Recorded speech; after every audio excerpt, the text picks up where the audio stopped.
सदिच्छा भेट होती, जिंकून आलो होतो. जिंकण्याच्या अगोदर देखील मी एक सदिच्छा भेट घेतली होती, तुम्हाला माहिती आहे, आणि इथेच मी बाईट दिली होती.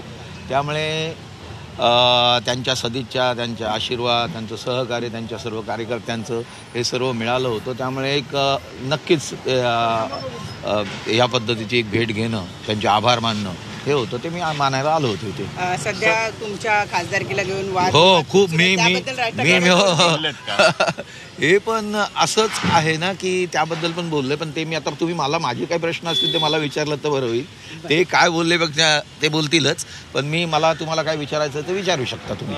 जे काही वाद चालू आहे त्या वादात हा, मी आता त्या बोलतो ना, एक प्रामुख्याने एक त्यांनी काय सांगितलं की फोन मिळाला आणि त्या फोनमुळे हाईक होतं. तर ते त्यांनी प्रूव्ह करून दाखवा ना, जगाला पण कळेल. मोदी साहेब पण बोलले होते 400 पार.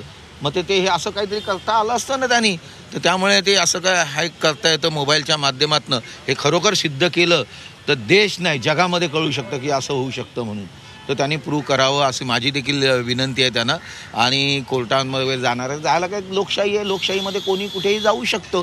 त्या ठिकाणी आता माझं तर 8व्या वेळेचा हा टर्मचाही आहे.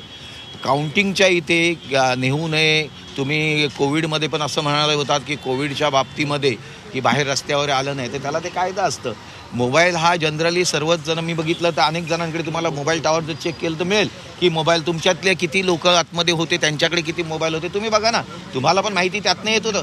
पण ते हॅक केलं जातं, हे जरा सिद्ध झालं तर त्यातनं खूप मोठं काही कळू शकतं. त्यामुळे त्यांनी ते सिद्ध करावं अशा पद्धतीने.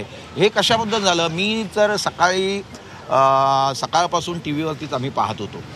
ज्या वेळेला 5:41 वाजता बघितलं की 2200ने अमोल कीर्तीकर विजयी.